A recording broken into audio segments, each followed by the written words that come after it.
this is an iHeart podcast. Guaranteed human.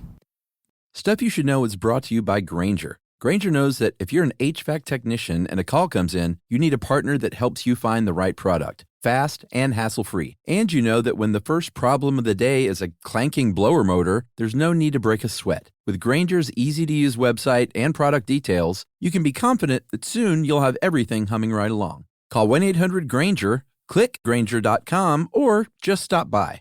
Grainger, for the ones who get it done. Work can be a little weird. Cringy training seminars, coworkers who won't stop talking about their plant, forgetting the mute button at an inopportune moment. We have to deal with a lot on any given workday. Sometimes it can feel hard to thrive and move forward in your career. Well, that's where LinkedIn comes in. LinkedIn helps you get ideas and insights from experts in your field, connect with people professionally, grow your network, and access tools designed to help you find the right fit for your next role. Whether you're just getting started, figuring out your next move, or looking to accelerate your career, LinkedIn is built to support you at every stage, because LinkedIn is the network that works for you. Visit linkedin.com/knowstuff to learn more. Welcome to Stuff You Should Know from HowStuffWorks.com.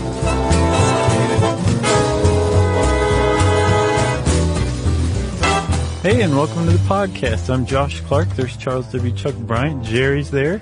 She just yawned. Yeah. This is Stuff You Should Know. Yeah. And if you like this, you can hang out with us on social media too, Chuck. They can. Yeah, we're on Instagram now, which is exciting. Yes. And we're on Pinterest now, which is exciting. We have our Twitter account. Of course, our venerable Facebook page. Yeah. And our home on the web, stuffyoushouldknow.com, where we have all sorts of cool content. Yeah. And you can find all that stuff by typing in SYSK or Josh and Chuck or Stuff You Should Know. Yeah. And it'll bring up all that stuff. Fun stuff. It is fun. You know what else is fun? What? Freedom of expression. That's right, buddy. Yeah. You know why? Why? Because freedom can't protect itself. Is that right? I think that was the slogan at one point. It may still be. Of the, yeah. American Civil Liberties Union. I thought it was Get Bent. That's funny. It is a controversial organization, so. Yeah, my heart goes out to them. Like, I love them in the same way that I love the inflammation from a laceration. Like, I'm healing. I know it's good for me, but it burns and hurts. Yeah. And it's bright red and raised. Right, I know what you mean. Like, sure, defend the Ku Klux Klan, because they're Americans too. Yeah. Yeah. What age did you realize it wasn't Ku Klux Klan? I think I was 37. Really? No. Oh. But I did used to think it was Ku Klux Klan. Everybody did. It just rolls off the tongue more. Yeah. But then you turn like 10 or 11 or whatever, and finally your dad is like, it's Ku Klux Klan. And then shortly after that, you realize they're just a bunch of rednecks with too much time on their hands. Oh, yeah. Yeah. Yeah. I can't remember what episode we talked about, but we're like, everybody hates the Klan here in America, just to let you guys who are listening internationally know. You remember that? Yeah. That's one of the ones I feel safe about. Like, no one's going to write in and say, well, I don't want to hear your opinions about the Klan. You know who may? Who? The ACLU. That's a good point. Yeah. No, they will defend my right to say that, actually. Right, but they'll also defend the Klan's right to rally against you saying that. They've actually done it before. What's the famous Onion headline? ACLU defends the Klan's right to burn down ACLU building. Yeah. Yeah. Yeah. It's pretty funny. That's great stuff. All right. The Onion. I looked to see if that was a Joe Randazzo joint, and unfortunately it came about 3 years before Joe got there. Oh, well. Still good. Yeah. So, Chuck, you sent me a pretty interesting little article that I think kind of illustrates the bipolarity, maybe, of the ACLU. But as we'll find, they're really unipolar, although they seem two-faced. Yes. We're going to get to the bottom of all this. Yes. And again, like, I like the ACLU. All right. I don't care what anybody says. All right. So there's a little boy in Cannon County, Tennessee, and he was part of the Reach After School program, REACH. It's an acronym that I didn't bother to look up. Yeah. So I'm kind of slack. It starts with reading, I bet. I'll bet it does too. Yeah. And it's an after-school program. Yeah. And this little boy was reading at this probably reading-based after-school program, and he was reading his Bible. And one of the staff workers said, you can't read that here. You can read anything else in the world that you want. You can't read your Bible. Right. she said, or I was assuming it's she, but he maybe said, our program can be shut down because this is a state-run program, right? State-funded, and like we can't have this intermingling between church and state. First of all, this is Tennessee that somebody's saying that. Yeah.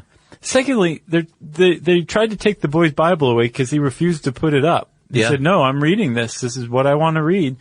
And there was a big kerfuffle, and the ACLU stepped in and is defending this boy's right to read his Bible in church because it's in school. Because it's freedom of expression. Yeah, the same ACLU who has long fought to not have state and school sponsored religious readings.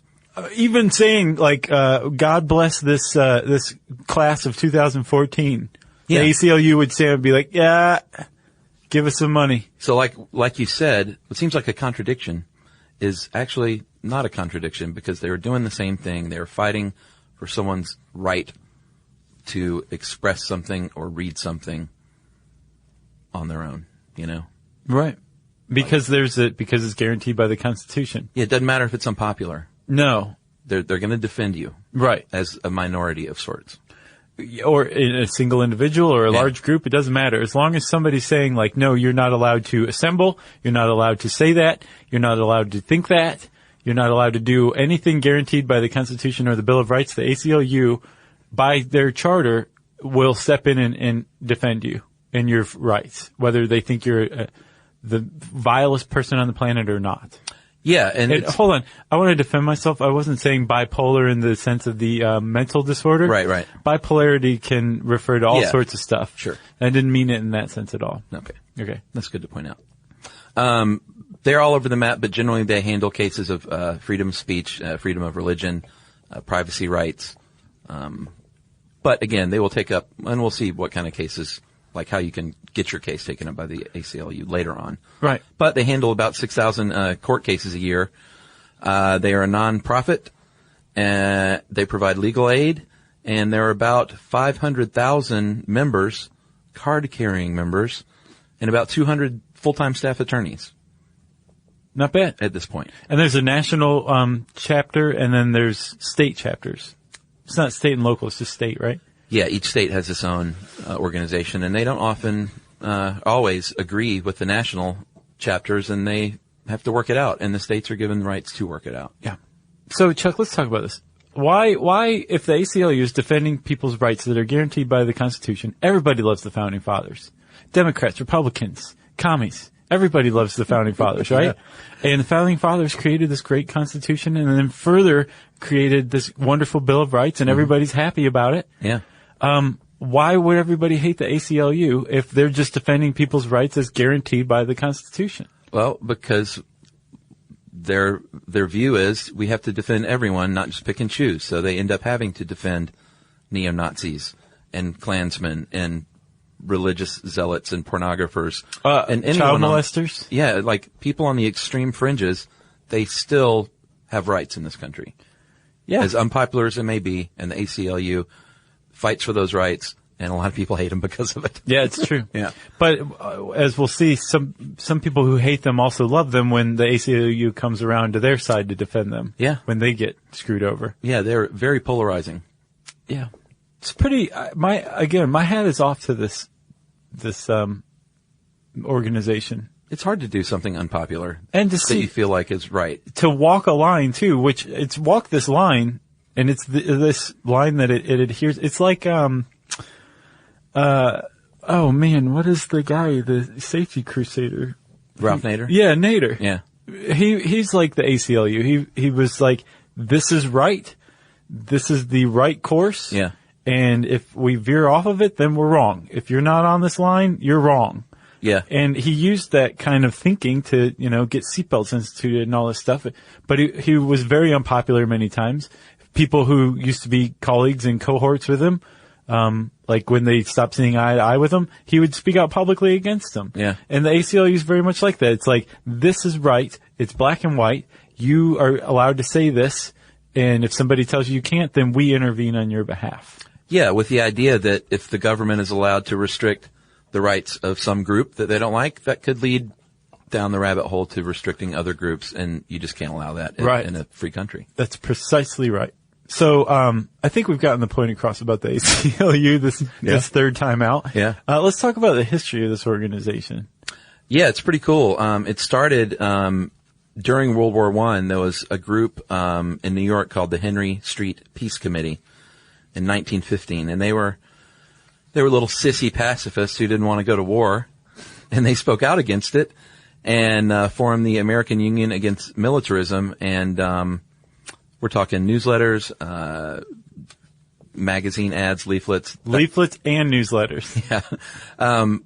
But that wasn't a popular thing back then, nor is it today. If you don't support wars, generally, in certain circles, you are thought of to be unpatriotic. Yeah. It's a lot different today, though, than it was before. Like, those people that protest at Peachtree and 14th outside Colony Square every Friday. Yeah. Like that one of the Indigo girls shows up once in a while. Like the people will honk in their support. They're not going to jail. Yeah, it is different. In this era, these people who were sending out leaflets, it sounds so innocuous, they went to jail. Yeah, the Palmer raids. In the United States, less than 100 years ago, if you said anything that was considered anti-government or anti-war, you went to jail for up to maybe 20 years sometimes. Yeah, Attorney General Mitchell Palmer in 1919 and 1920 conducted the Palmer raids, which basically rounded up and deported whoever they thought was a radical. Thousands of people, no warrants, no due process. It was just sort of like, you're coming with me. Yep. You anti-war pacifist commie in waiting. Yeah, and I mean, like, that's a good point, too. Like, there was a lot of socialists, there were a lot of communists, there were a lot of anarchists, Marxists. A lot of Marxists, a lot of people who were advocating and agitating, too, for other economic and government models, right? Yeah. The pacifists weren't necessarily, I mean, they may have had something in common with those people, and some of the pacifists might have been Marxists and vice versa. But the pacifists were just anti-war. Some of them were like, the U.S. has no business intervening in what amounts to a European war. Yeah. Other people say war is just a terrible thing, and like, I object to it outright on its basis. Yeah. They're pacifists, and the pacifists too would get rounded up and taken to jail. Yeah.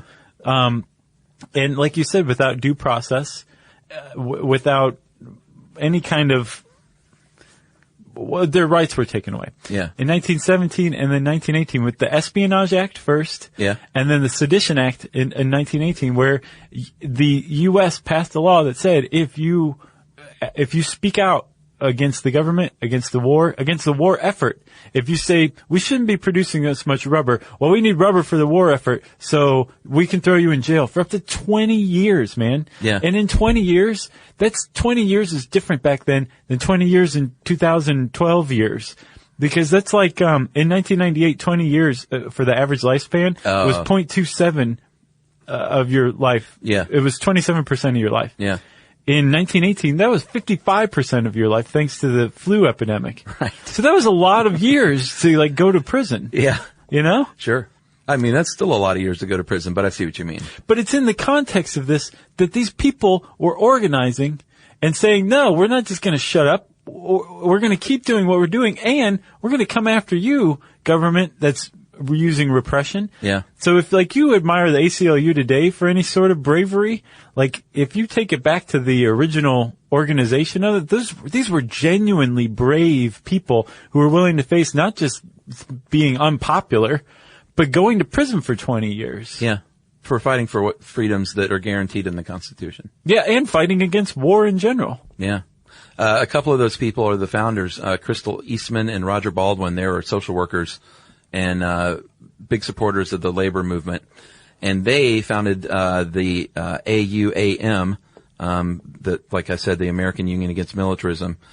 And they started assisting legally with some of these cases, which was kind of the first steps of what would later become the ACLU, was legal support. Right, which is the key. The Civil Liberties Bureau. Yes. Which is like a subset of the AUAM, where basically it was like, if you got sent to jail for handing out leaflets or something, they would come and assist you with your court case. Yeah, and that wasn't alongside. That followed the UAM split, and then the NCLB rose in its place. I gotcha. Which was good. Baldwin went to jail for a year for not complying with his draft notice, got released, set up a different NCLB, now called the American Civil Liberties Union. So in earnest, it was born on January 19th, 1920. Was it like the day he got out or something? I don't know if it's the day he got out, but it was basically just the restructured version of the National Civil Liberties Bureau. Yeah. So, and initially, like, they were thinking, well, we'll just keep up with the leaflets. They seem to be working. Right. How about a newsletter too? Leaflets never work, by the way. Right. But also like staging protest strikes, just getting publicity. Yeah. To try to, have an impact on the, prevailing American sympathies towards the idea of pacifism or whatever. Yeah, they weren't just suing people out of the gate. No, and the reason why they stayed out of the courts in general was because at the time the courts were overtly hostile to the idea of freedom of speech, especially, but other constitutionally guaranteed protections. The Supreme Court would just say, no, we don't like what you have to say, and the rest of America doesn't. So, no. We're upholding your conviction for saying that the war is bad. Yeah, it was weird. Like literally up until the 1920s, most of the civil liberties granted to us were not tested even, because the Supreme Court would shoot it down. Right. Like whenever they tried, they would just say, no, you don't have those rights after all. You know something that I'm curious about? I wonder if there's a correlation, because this is also like the end of the Gilded Age, but there was also, there were a lot of very like wealthy, powerful interests, and the income gap was pretty substantial back then. Yeah. And I wonder if, like it is now, with the income gap growing, if there's a correlation between income inequality and a repression of freedom of speech and privacy and things like that. I wonder if like the two are related. Sounds like a book in the making, my friend. No, it's just a question. Like too much work. All right. Well, I guess we should talk about some of their most famous early cases. Let's do that, but let's take a little break first. Okay.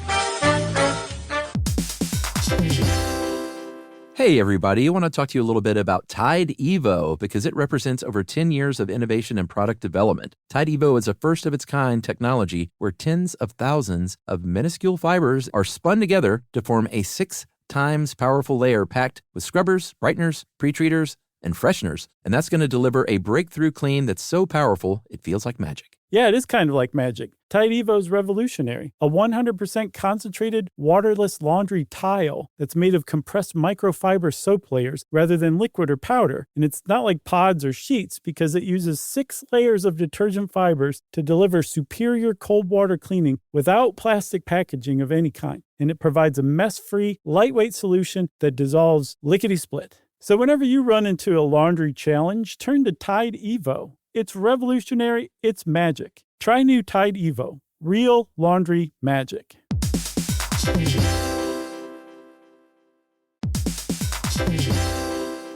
Work can be a little weird. One minute you're in a meeting that could have been an email. The next you're trying to decode corporate jargon that somehow means nothing. And don't even get us started on the quick sync that turns into a 45-minute deep dive. Yeah, well, the truth is figuring out your career isn't always straightforward. Whether you're trying to grow, pivot, or just stay relevant, it can feel like you're navigating it all on your own. Well, that's where LinkedIn comes in. That's right. LinkedIn can help you grow your career, helping you confidently navigate your path with insights, ideas, and inspiration from your professional community. You can stay up to date with the latest trends in your field, connect with people who get it, and discover opportunities tailored to your goals, your experience, and what actually matters to you. Whether you're looking for something new or just trying to grow where you are, LinkedIn gives you the tools and connections to move forward with confidence. Because LinkedIn is the network that works for you. Visit linkedin.com/knowstuff to learn more.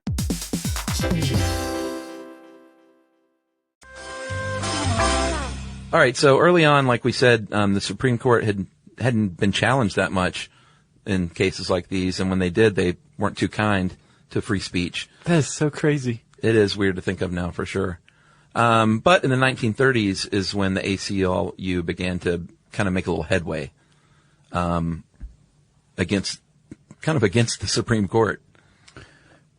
Yeah, well, they started to win smaller cases that didn't have to go to the Supreme Court, and it was kind of like death of repression by 1,000 paper cuts. Right. You know what I mean? Yeah. So like all those little cases started to add up where it was like something in some change to the law in Louisville, Kentucky didn't really have much effect in Missouri, but then they won a case in Missouri, and then if you started to step back and look at it on a map, you're like, oh, all of a sudden the balance is swinging the other direction. Yeah. But when they did win big Supreme Court cases, they were huge Supreme Court cases. I mean, like some of the most important cases of the 20th century, the ACLU has either been directly or indirectly involved in.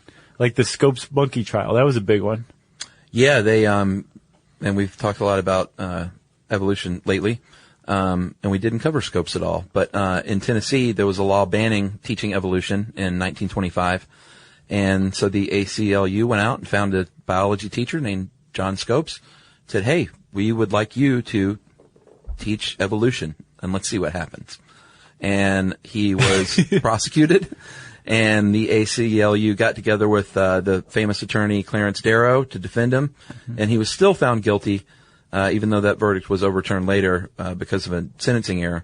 So the ACLU lost. They lost, but it made big headlines and was really sort of one of the turning points in establishing like academic freedom in this country. Yeah, and I think not just as far as the ACLU goes, but anyone who's kind of trying to make a change in the nation, I think one way to do that is to just get people talking about it, because I think a lot of people, especially if they're in the majority or they hold the majority view, make the oftentimes incorrect assumption that everybody else holds the same view too. And I think just if you're just confronted by an opposing point of view, just knowing that it's out there, whether you agree with it or not, can kind of make you reflect and think about the views you hold too, and why you hold them, and whether they're good views or not. Right. So I think that's the impression I have of the case is that it got people talking. Right. And it made people who agreed with not teaching evolution realize, like, whoa, not everybody thinks the same way I do. Yeah, ideally. So, your proponents are going to say that the ACLU is defending their watchdog, protecting everyone's civil liberties, whereas people who poo-poo it say, no, they're really a left-wing organization, and they subvert the Constitution, and they protect criminals, and they attack religion, and they have an extremist agenda. So those are sort of the two sides of the argument. The thing is, though, is like if you go back over their history, okay, this article points out the perfect example. Which one? The one where in the 30s and the 1940s, the ACLU defended both the NAACP and blacks' rights to enfranchisement and just equal treatment. Yeah. And basically civil rights. And while at the same time, during these same years, the ACLU is also defending the Ku Klux Klan and its right to assemble and speak out against black rights. Yeah, that was the Skokie. No, this is long before Skokie. This is like the 30s and 40s. Oh, okay. The Skokie was the Nazis. That was another big one. Yeah, well, I guess we can go ahead and talk about that. The Skokie free speech controversy in the late 70s. A group of neo-Nazis in Chicago wanted to have permission to go to Skokie, Illinois, and not form a barbershop quartet, but hold a demonstration. And that was Skokie was famous for being the center of Chicago's Jewish community. Post-Holocaust, a bunch of Jewish people settled there. Mm-hmm. And so, of course, the neo-Nazis wanted to go to the heart of it all and protest. They asked the ACLU for help, and they got it and were granted permission, even though they didn't use it. Yeah, because when the neo-Nazis applied for a permit to assemble or have a parade, a Nazi parade, basically, Skokie City Council said, well, you have to post a $350,000 bond, which is going to cost you about $1,000. Just want to let you know about that first.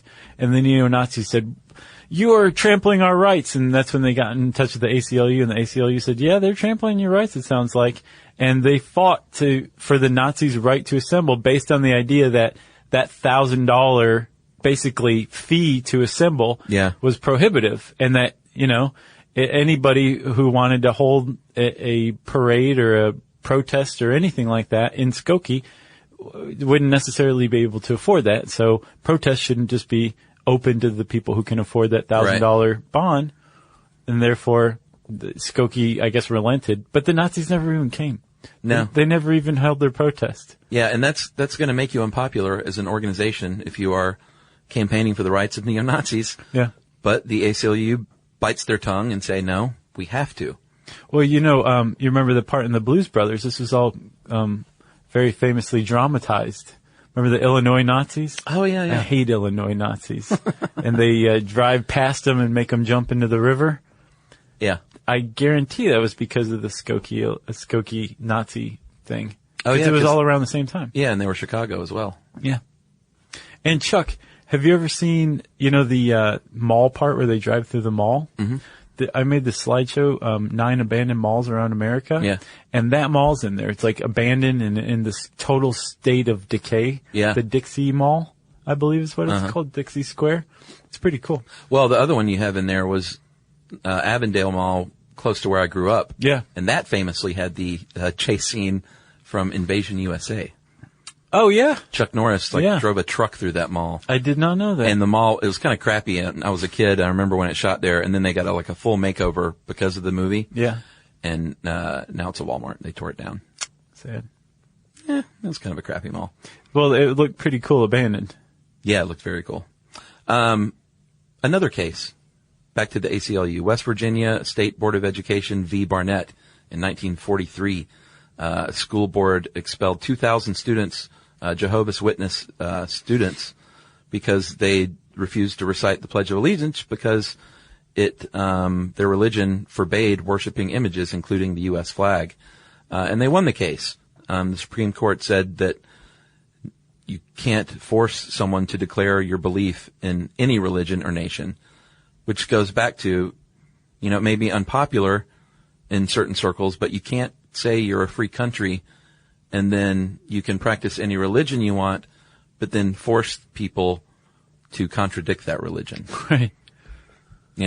If this is the land of the free, you have to allow it. You may not like it. I'm not saying everyone has to like this stuff, but it's a slippery slope if you start restricting these freedoms. Yeah. Can you imagine telling some little Jehovah's Witness kid, well, then you can't go to school here if you're not going to say the Pledge of Allegiance. Yeah, you have no right to education. Man, this country's got a nutso history. What else? Joseph Burston, Inc. versus Wilson's one of my favorites. All right, let's hear it. Well, basically there's this movie, released here in the U.S. as The Miracle, but it was, titled in Europe, Amore, with an E on the end, so maybe Amore. Yeah, you know what the deal with the movie was? Yeah. It was a lady who, she had a mental illness and thought she was the Virgin Mary. Well, she had too much to drink. And, I read mental illness. Well, she was plied with drink and then had sex with a vagabond she thought was Saint Joseph. Right. Who was played by Federico Fellini. Who co-wrote it, I believe. Yeah, but did not direct it. And got pregnant and believed it was an immaculate conception. Right. So the Catholics in the 50s. So I don't like this movie. They did not like the movie. Yeah. And they had a lot of clout in New York at the time. And in New York, if you were a movie theater and you were planning on showing The Miracle, the city said, well, we're just going to take your license to show movies in general if you do that. Yeah. Do not show this movie. Some places in New York were like, this movie's banned. You can't even carry it into our city borders if you want to.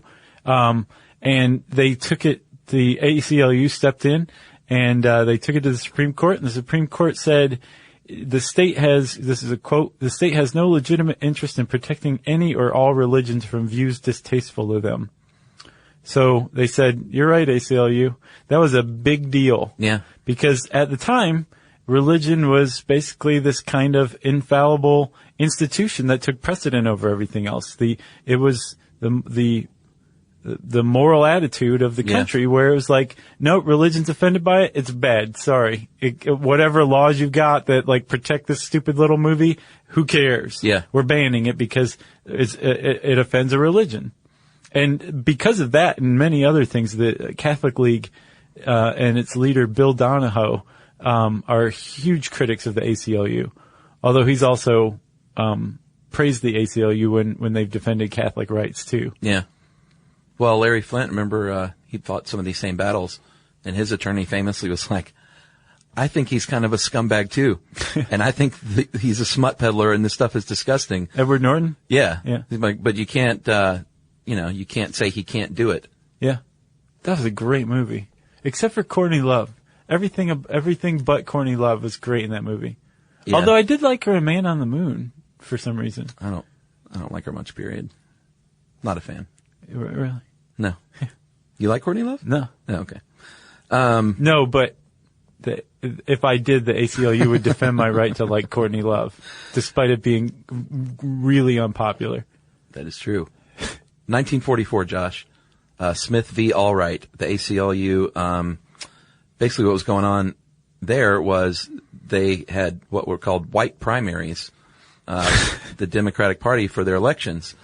And it was illegal because it denied blacks a chance to vote and to participate. This is exactly what it sounded like. And previous to this, courts had long said political parties are private organizations.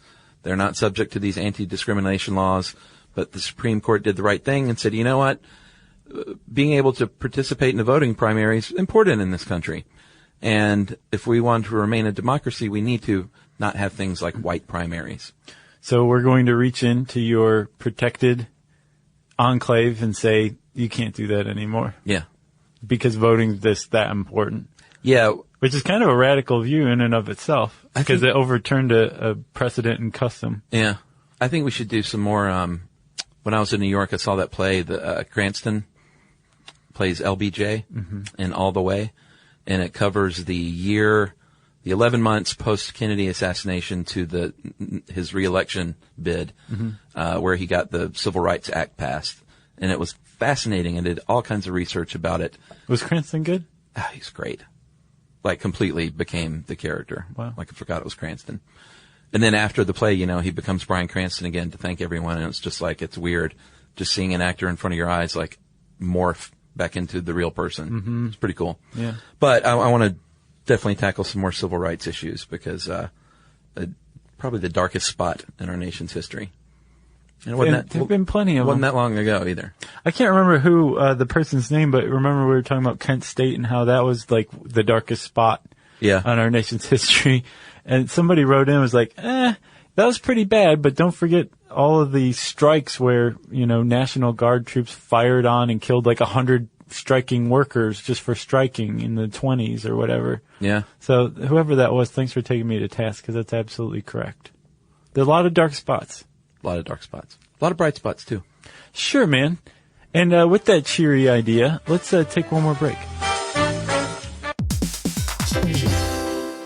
Hey, everybody. I want to talk to you a little bit about Tide Evo because it represents over 10 years of innovation and product development. Tide Evo is a first-of-its-kind technology where tens of thousands of minuscule fibers are spun together to form a 6 times powerful layer packed with scrubbers, brighteners, pre-treaters, and fresheners. And that's going to deliver a breakthrough clean that's so powerful, it feels like magic. Yeah, it is kind of like magic. Tide Evo is revolutionary. A 100% concentrated, waterless laundry tile that's made of compressed microfiber soap layers rather than liquid or powder. And it's not like pods or sheets because it uses 6 layers of detergent fibers to deliver superior cold water cleaning without plastic packaging of any kind. And it provides a mess-free, lightweight solution that dissolves lickety-split. So whenever you run into a laundry challenge, turn to Tide Evo. It's revolutionary. It's magic. Try new Tide Evo. Real laundry magic.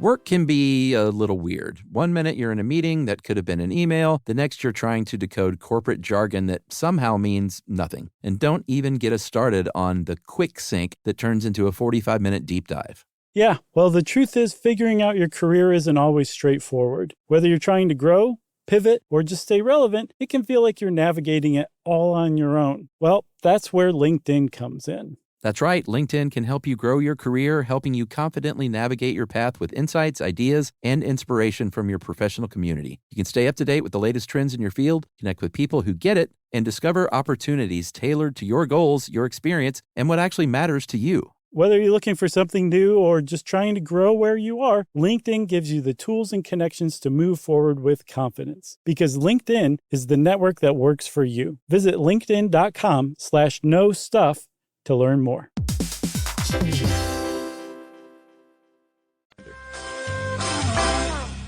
Okay, Sunshine, what do you got next? Well, I guess you talked about the Scopes trial, or we did for a second. Some of the other most famous cases in this country's history, like I know people that listen to our podcast on the Japanese internment camps. Yeah. Oh, and if you can't find it, just go to our archive page. We have an archive page now that has every single one of the 600 plus Stuff You Should Know episodes ever made, all in one place. Yeah. It took, 6 years to make that happen. Yeah. But we're very proud of that page. It's stuffyoushouldknow.com/podcast/archive. So you'll find that one in there. Was it Japanese stragglers, or did we do one on internment camps? We did one on internment too. Okay. That was when, FDR rounded up, or ordered the government to round up people of Japanese descent, even some of whom were Americans. Like most of them were. Yeah. Like natural born Americans. Genuine citizens. Yeah. To the relocation camps, and the ACLU, jumped on this, and they were one of the only groups kind of standing up and saying this isn't right at the time. Yeah. They also had this, whole campaign against calling French fries freedom fries. They're like, you can't call it that. And everybody's like, boo, sit down. Did they say that? No, but I could say.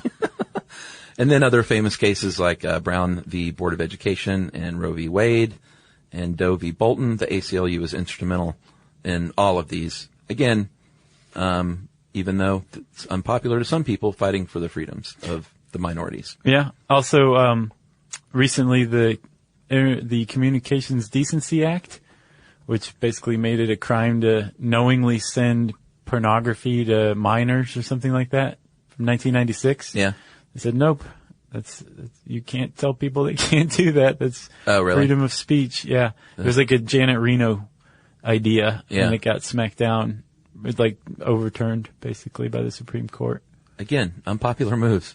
They're not out to make friends, though. No, and the one that I've got, this is to me the most despicable case that ACLU has ever taken, but take it however you want.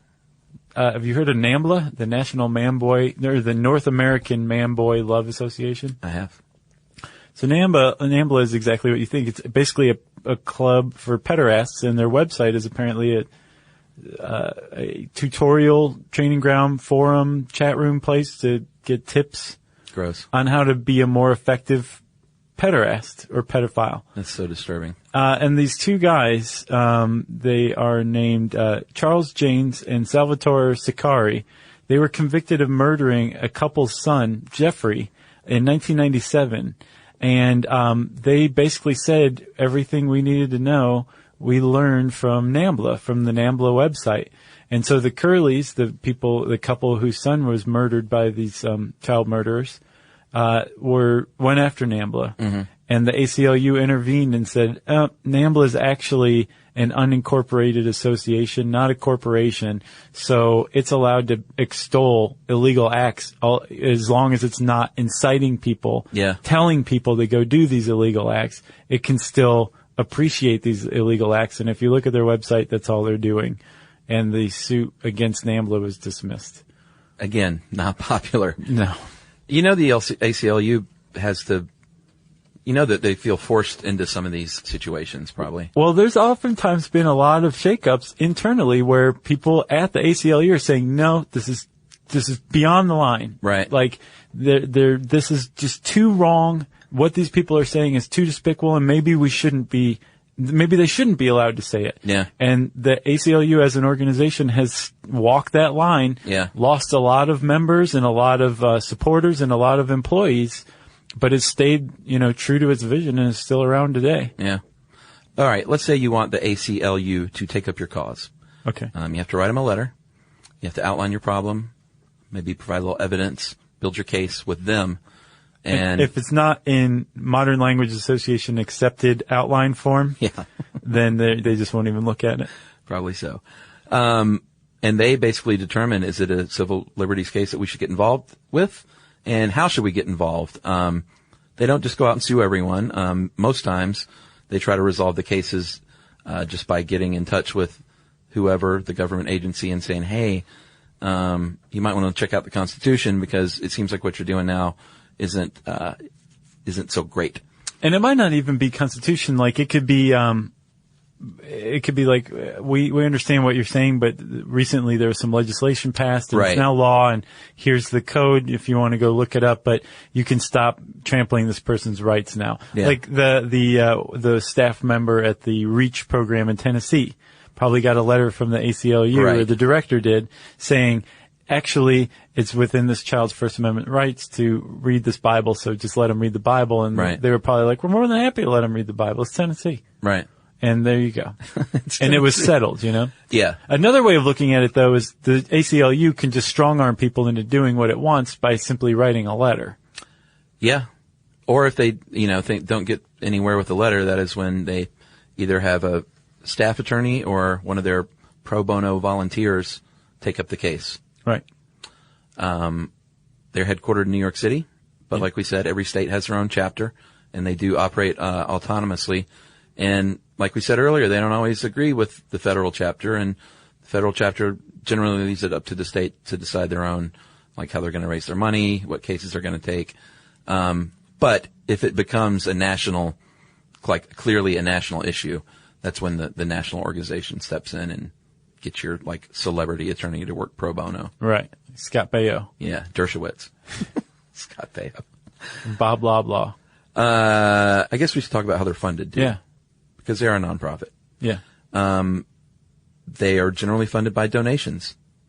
The ACLU Foundation is tax deductible, and that is the group that actually, they're sort of split down the middle between the foundation and just the ACLU. The foundation is who litigates. The ACLU focuses on political lobbying.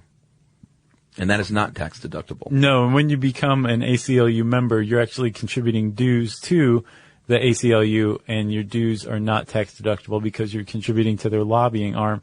If you contribute to the ACLU Foundation, then that is tax deductible. Yeah, and like supporting actual, court cases. Right. They also maintain an endowment, so they have investments. And most controversially, they're also supported through attorney's fees.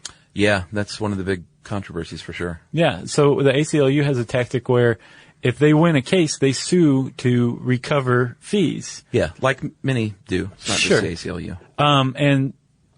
But when the ACLU does that, it's often, these fees can run into six figures fairly easily depending on the case. And so if you're like a little town, in Cannon County, Tennessee, if you want to stand up to the ACLU, it could very easily mean the difference between being in the red and being in the black. Yeah. And if you are, you very well may just say, like, forget it, it's not worth it, we can't afford to fight this, so yes, we'll turn our back on our convictions because we want to still have a town after the ACLU comes through here. Yeah, and that's what critics will point to, is that they use that card as a form of intimidation. Right. Like, they can just say that in that letter. Like, first of all, here's the legislation that proves our client is right. Secondly, if you want to take this to court, our estimate is that it's going to cost you $600,000 if we win. Do you really want to spend $600,000 fighting this? Yeah. Think about it. Yeah. Huh? Get back to me. I've left 3 boxes. Yes, no, or maybe. Please check one by EOD tomorrow. Well, and then the other criticism there, of course, is that is government money. It's your taxpaying dollars indirectly funding the ACLU through these cases. So, if you hate the ACLU, you're going to probably bang that drum. I mean, imagine if your town says, yeah, we're going to fight you, and then they lose, and they have to pay the ACLU's fees. Yeah. That's not coming out of the mayor's like savings. That's like your tax money. So you just paid this organization that you now probably despise. Yeah. Yeah, that's the ACLU, man. That's classic ACLU right there. So where did this whole card-carrying member insult come from? Michael Dukakis, of course. Yeah. That's what the article says. That he was the first person to proudly proclaim to be a card-carrying member. Yeah, and it happened like just perfectly. It was Dukakis in an interview in the New Yorker talking about the ACLU. Yeah. Oh, come on. Yeah. So he says he's a card-carrying member. He said proudly that he was a card-carrying member of the ACLU to just basically to get across his liberal bona fides.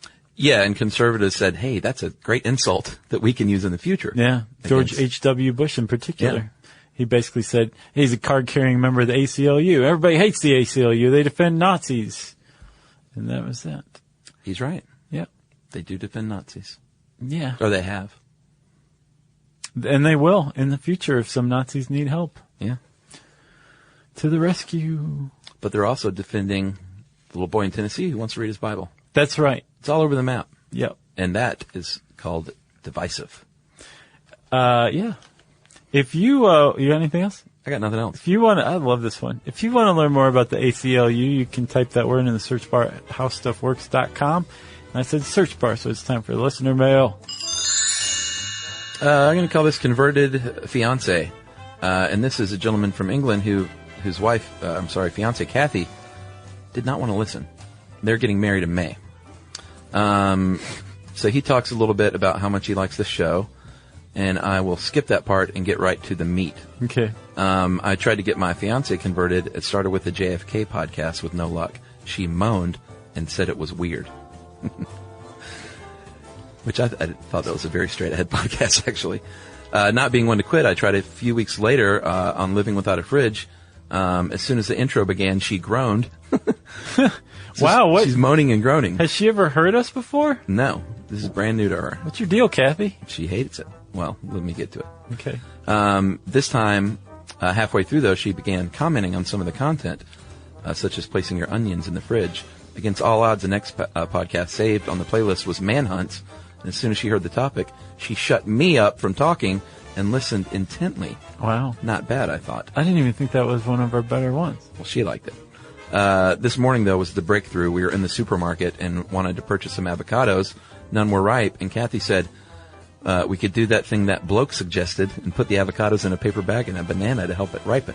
I'm that bloke. She took your advice. And it worked. So, wow, I thought. Later in the morning, she was reading about how time was running out to find the signal for the missing black box from Flight 370. She turned to me and asked why they couldn't find the signal. And I said, you know what? Stuff You Should Know has a podcast on that.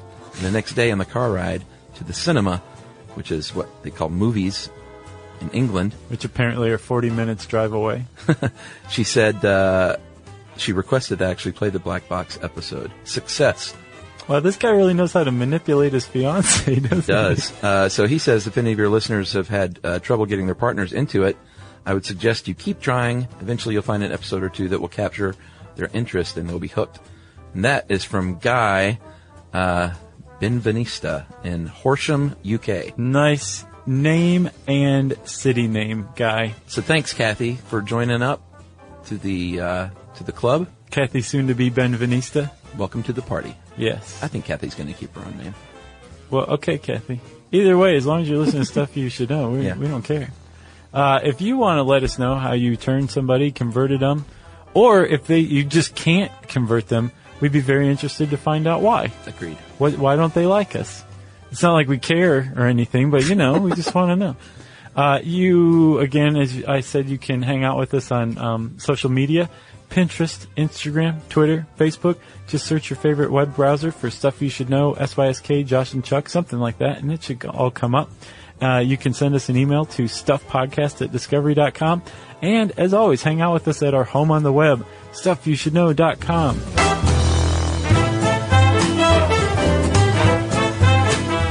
For more on this and thousands of other topics, visit howstuffworks.com.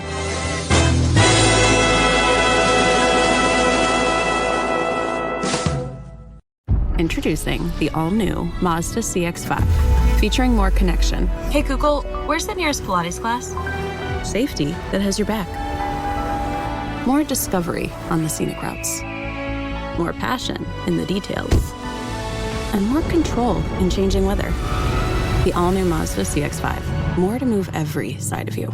See it in 5 films at MazdaUSA.com/5sides. Google is a trademark of Google LLC. Sequences shortened and simulated. You know, you could be adored by everyone and still completely ignored by your cat. Trust me, I know. But if you feed your cat Sheba, you can go from being ignored to truly adored in 12 days guaranteed or your money back. Sheba has a full menu of products, appetizers, entrees, treats, even a kitten's menu. It's so cute, so Sheba has a product for even the pickiest eater. Like Sheba Puree, it's made with bone broth, they are chef-inspired flavors, it's got a smooth and creamy texture that cats love, and contains no corn, wheat, soy, or artificial flavors. It's food that your cat's gonna love. To learn more, check out Sheba.com. That's SHEBA.com. This is an iHeart podcast. Guaranteed Human.